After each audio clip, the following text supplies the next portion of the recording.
Keith Thurman blames the media for Errol Spence's hostility towards him. Let's talk about it. Push the weight in our flex. Flex alive is one in the six. With the runner boy, you nigga, no question. You will run a motherfucker hot stepping. Hey, you never had a big enough weapon. Motherfucker never learned your lesson. I'm a 88 pack nigga. I'm a 88 pack nigga. I mean, day walker, drink blood, fangs out, full moon, motherfucker change like a hoe, nigga. I'm just a nigga from the hood trying to stack a little cheddar for the money. Drew Titan Bronx on deck. Shout out to the mighty LDBC.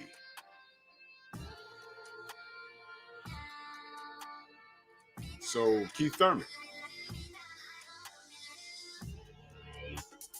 Keith Thurman is blaming the media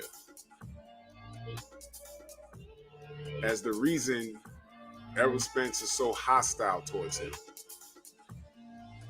I mean, nothing he did contributed to that. So, going through boxing scene as I do. Ladies and gentlemen, let us read. Boxing scene. Link will be in the description.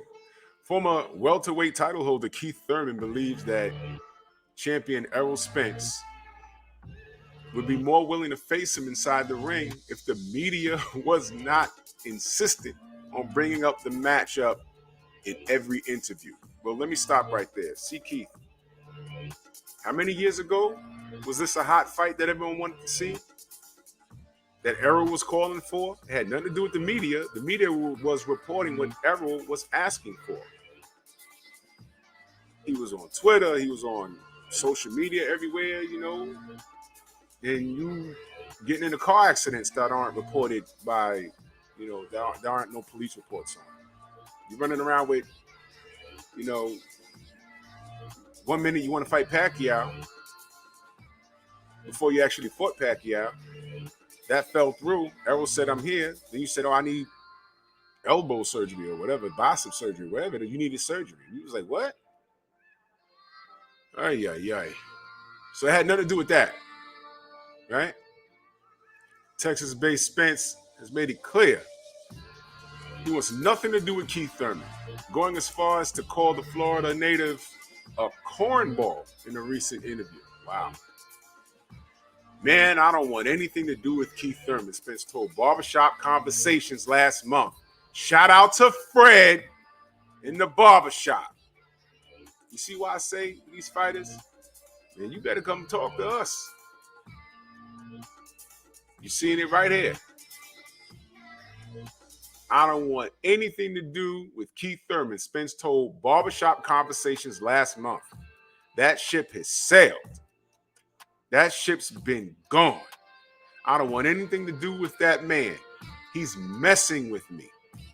He's still a good fighter. He could still fight. I don't really have any interest in it. I don't pay attention to it. He can fight. Udonis Ugas, he ain't going to get a fight with me. It's just how he is. He's just a cornball to me. I just can't stand him. I was listening to that night too. While the animus, Thurman pointed the finger at the gaggle of reporters who constantly badger Spence about fighting him as if nothing Spence does is good enough. With victories over Sean Porter, Danny Garcia, Spence is the most accomplished fighter in the welterweight division. He will add to his resume when he takes on Manny Pacquiao in the pay-per-view showdown on August 21st at the T-Mobile Arena, Las Vegas. Why is Errol so mad? Keith told FightHype.com. Why is he guzzling down haterade? Straight chugging it. I'm like, look, bro, beef is beef. Let me stop right there. Haterade? Bro, Keith, you was on a tear at one point. You was on a tear at one point. We had a lot of faith in you. A lot of faith in you. Whole lot. And then something happened.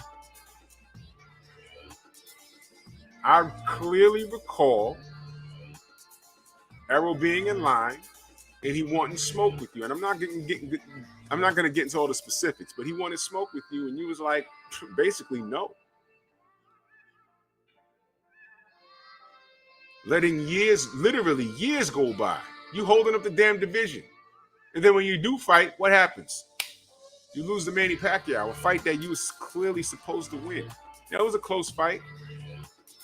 But come on, Keith. Stop acting like you don't know where this demeanor from Errol comes from. Stop, Keith. Stop. He says, I'm trying to really understand what I did to this boy. I just explained it. Now he ain't do nothing. Because I know I ain't do nothing. That's right. You ain't do nothing. You ain't fight him. Now he's moved on.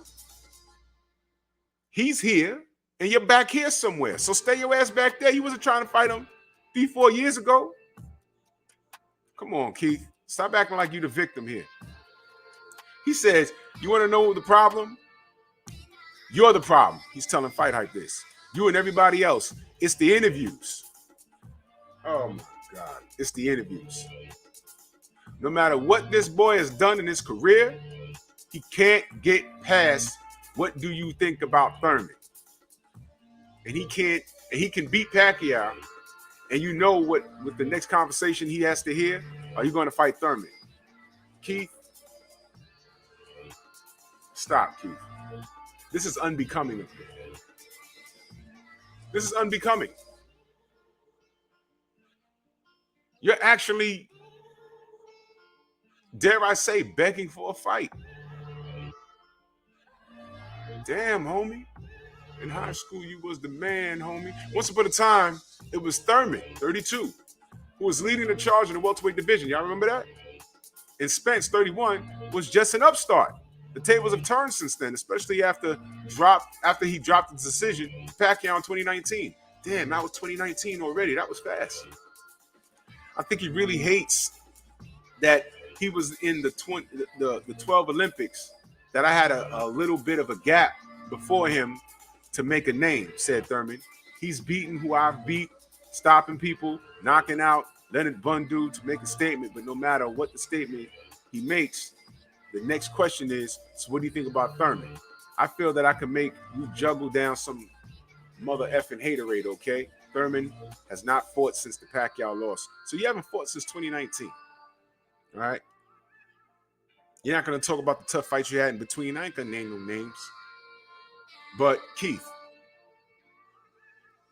stop making this. I'm going to put the link in the description. You can read this yourself. But stop making it sound like this dude is, you're making it sound like every time he walks around, they're bringing you up. That's not the case. Right now, they're talking about Pacquiao.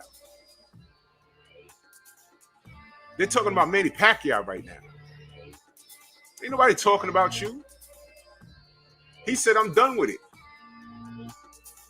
They bring that fight up to you because once upon a time, you was in the driver's seat. And what did you do? You literally, according to you, crashed your car. When you was in the driver's seat, you literally crashed the car. Literally. So don't bring up Spence to you. What do you think about a Spence fight? Oh, well, he won't fight me, son. They're going to Errol. What are you going to do? Are you going to go to 154 after you beat Manny? Will you face your stablemate, Jamal Charlo? What about a Canelo fight? And then before the interview's over, they may say, well, what do you think about what Keith Thurman said? Man, I ain't worried about no Keith Thurman. What do you think about what he said? Yeah. He wasn't worried about what I said when I was coming up. When the fight was there for him to take, he didn't care about what I said. You better not duck me, son. Remember that? And what happened? Did we fight? No. So after they talk about a possible showdown with Mel and Canelo, and after the Pacquiao fight, lastly, at the bottom of the list, they may say, yeah, what about, I usually don't want to talk about this, but I'm doing my job. What about Keith Thurman? He said something the other day about it's our fault. The media keeps bringing him up to you, and it makes you a hater. I ain't worried about Keith. Next question. Everyone's over here making life happen. Keith, you're back there. by your own accord. So that's my take on the topic. You know, link will be in the description box. You go ahead and read it. I found it comical. Boss on deck. Move!